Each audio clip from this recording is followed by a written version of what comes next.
Hello, random people on the internet. Today, me, Deventerous, a Mario hater, will be reviewing the Mario movie. But see, I am not your typical Mario hater, Call of Duty, Assassin's Creed. No, I'm a different type of Mario hater. Let me explain. I am a Mario hater in the sense that I hate the fact that there hasn't been any new Mario announcements in like 6 or 7 years, man, and I am starving for new Mario content, and I'm hungry. I'm itching out here for new Mario content. You understand? From a fanboy perspective, a hater perspective, I didn't think a new Mario movie was possible, mostly because of the fact that the original Mario movie, the really old one, yeah, everybody hated it and it flopped in the box office, I'm pretty sure. So I didn't think Nintendo would attempt another one again, but Nintendo has this funny way of just not doing what we expect them to do, like, ever, even if it's like, the thing that every other company would do. Anyway, I have seen this movie a total of 2 times now. Once in the theater, and the second time on my way home from the theater when the boys hit me up on Discord and were like, hey, we want to have a movie night and we want to irate the Mario movie but with a P in front of it. I kind of feel like when I watched this movie, each time I watched it, I was like a different person. Like the first time I watched this movie in the theater, I was fanboy Deventerous, just like, happy that this movie exists, and I'm like having a great time, and I'm like every other little kid in the theater, just enjoying myself. And then when I got home and I watched the movie again, I was like critical Deventerous, and I'm like, oh wait, this movie actually has a lot of problems. But anyway, I'll get into that right now. Let's actually review the movie now. An interesting comment that a friend of mine made while we were watching the movie helped me gain a new perspective on it, and he said that the Mario movie is a TikTok film. And honestly, after thinking about it, it's kind of true. I think the biggest issue with this movie that I've seen so far is mostly that the pacing is like way too fast, and the movie doesn't really slow down like ever, and it results from just like plot point, and it just like keeps, like, the momentum is just like constantly going. And the reason I feel like this is because I feel like the direction they took this movie in is like kind of like going against itself. So on one hand, it's like an Illumination movie, and like all Illumination movies are always like an hour and a half. They keep it short and sweet and to the point. But also, I kind of feel like, it's very obvious that the people who made this movie are like very passionate about Mario, and you can tell with the attention to detail that they put in this movie in the first place. So as a fanboy of Mario, I'd imagine when making this movie, you'd want the fans to just like show them as much Mario content as possible, like just give them so much content. Those two directions are kind of conflicting with themselves, and it results in a movie that doesn't seem like it doesn't really know what it wants to do. There's not many character moments, and the movie doesn't ever really slow down, and it just makes the movie go by way too fast and feel too short, hence the whole TikTok film thing. The movie never gives itself an opportunity to slow down, have some character moments, explore, like, for example, why Princess Peach would even help Mario in the first place, because realistically, as the princess of a kingdom, you have no reason to just trust this random guy and just like travel the whole world with him. Like, there's no reason for her to do that, even if she is excited that he's a human and she's been living with toads her whole life. So I'd get why she'd be a little more like, she'd want to be with them at the very least. But like, again, from the perspective of a princess of a whole kingdom, you don't know who he is. So there is a little scene between them of like her explaining where she comes from and everything, and there's some moments of them talking, which is nice, but we needed more moments of them just getting to know each other, I think, or even like just like have slower scenes. The movie is just constantly going from one set piece to another.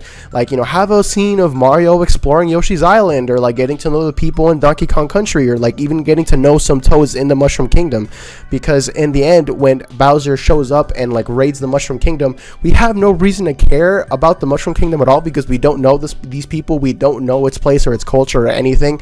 So it just kind of feels empty, and the only reason we have to care about this at all is because it's Mario and we're familiar with this, and because we know it, the directors can take advantage of that and just like keep showing us things that we're familiar with, and like I'll go at the funny red plumber man, like, aha, look, it's Mario, get it, guys, it's Mario. And I'm not gonna lie, I did that. because I'm a Mario fan, but I would have liked them to just explore its surroundings a bit more so we can get more familiar with the world of Mario. We know the world of Mario, but the world that they're introducing us to in this movie is a little different, and I would have liked to just sit down and explore the characters a bit more. I saw a tweet that really resonated with how I felt because later that night after we watched the Mario movie, for comparison, we just put on Sonic 2, which I hadn't seen before, and as I was watching this movie, I was like, wait a minute, Sonic 2 is like a real movie. Like it has a lot of dumb stuff, yes, but like it actually has moments where the people get to know each other. Sonic and Knuckles, you can see why they'd eventually become friends. Sonic and Tails, I mean, Tails is a weirdo in that movie, but you know, we don't got to talk about that. Yeah, it just doesn't feel like a real movie. It kind of feels more like a highlight reel of Mario stuff. You know, that's how I felt. And another problem I had with this movie as well, and that I didn't realize on my first watch, is that actually if you saw like 1 or 2 trailers for the Mario movie, then honestly, you've seen most of the movie already.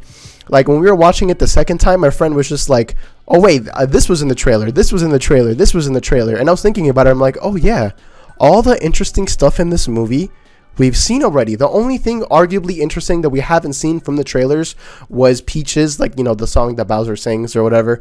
And it is a really funny scene, and there's other moments in there that we haven't seen in the trailers, but all the most interesting things in this movie have already been shown in trailers, which kind of makes me wary to see trailers for movies that I'm excited for now on. Like that recent Spider-Verse trailer that dropped like a week or 2 ago. I'm kind of worried to show too much, but anyway, I'm getting sidetracked. The point is that this movie showed it showed way too much of it in the trailers, and there's like hardly any new content, honestly. So it kind of felt like a movie we've already seen, but like slowed down. You know, but regardless of any of this stuff, it's still an enjoyable watch overall. So from a critical perspective, I would give this movie a 6 out of 10. But from a fanboy perspective, I think I would give this an 8 out of 10. From a fanboy perspective, I can't lie, you know, I enjoyed the movie. You know, at the end of the day, I loved the Red Plumber Man. And the Red Plumber Man was there, and all the performances and animation were all really good. You know, I know everyone was like, Chris Pratt is Mario, Chris Pratt is Mario. You know, Charlie Day, Luigi, Seth Rogen, DK. What is this movie? But like, no, honestly, it seems like a mishmash of a cast. But truth be told, honestly, everyone does a good job, and even the Seth Rogen, you know, DK laugh or whatever kind of fits his character. And I didn't think I would like Anya Taylor-Joy at all. But no, she does a good job. Chris does a good job. Everybody kind of brings their A game, to be honest. We knew Chris Pratt was a good voice actor before from the Lego movie, but he did a good job here too, you know, I can't lie. Also, I kind of wish that they kind of forego the whole damsel in distress thing. I know it's like the Mario tradition of Mario traditions to have someone to save, but honestly, the movie was at its best in like the first 20 minutes when you just see Mario and Luigi just being brothers, trying to get their plumber business going. Honestly, that was the most fun part of the movie for me, when you get to just see the Mario Bros be the Mario Bros before they become big heroes and stuff. And I kind of wish we had more stuff like that. But, you know, I enjoyed, you know, contrary to what weirdos might think, I actually enjoyed what they did with Peach in this movie. We know she can take care of herself. We know she's capable of doing things, play Super Princess Peach. I kind of wish they didn't do the damsel in distress trope at all. Like, why can't the Mario Bros just go on an adventure? Just stop a bad guy just because they're good guys. Like, it doesn't have to be anything crazy.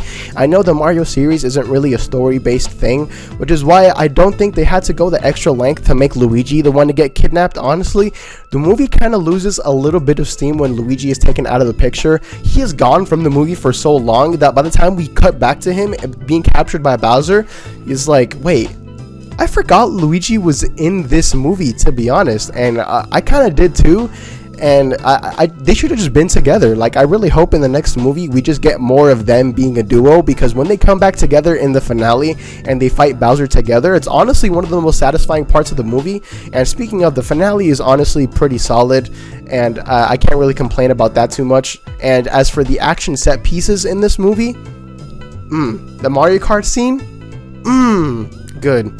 good. The attention to detail and everything was just phenomenal. Like I said, the animation was great. That was good. It's the story, the writing, and the pacing that I have issues with mostly. So with my critical rating being a 6 out of 10 and my fanboy rating being an 8 out of 10, I guess the final score would average to a 7 out of 10. Like, at the end of the day, I think it's perfectly fine as a fanboy to enjoy things that you know aren't that great, and this movie could have been a lot better. And while we were watching the movie, I was kind of feeling like there was stuff that they cut out that they just didn't put in the final cut of the movie because they wanted to keep it short and sweet. And I really hope they release some sort of extended cut where we get more content. You know, I don't usually like movies being super long, but in this instance, I would have actually liked for this animated movie to have more content. I know some people are going to say the argument like, it's a kid's movie. Why are you being so critical of it? It's a kid's movie. Kids don't care, blah, blah, blah. But, okay, have you watched Puss in Boots? I watched Puss in Boots. Bro, Puss in Boots was a kid's movie and a damn good one too, and it had mature themes without belittling the audience. A kid's movie can be just as good as other movies. Kids movies just means movies that are also digestible for kids. In the end, since it's an Illumination movie, I kind of lowered my expectations. So in that regards, I kind of got exactly what I expected, but it still wasn't bad. I still enjoyed myself. And, you know, honestly, in the end, despite all its flaws, you know, I'm excited for the future of this franchise. You know, in the end, I could only really want more Mario movies because let's be honest, with what $700 million in the box office now, I mean, it's not gonna stop. They're gonna make more movies. I mean, there's no doubt about it. And so in the end, I hate to say it, but Sonic 2 was a better movie.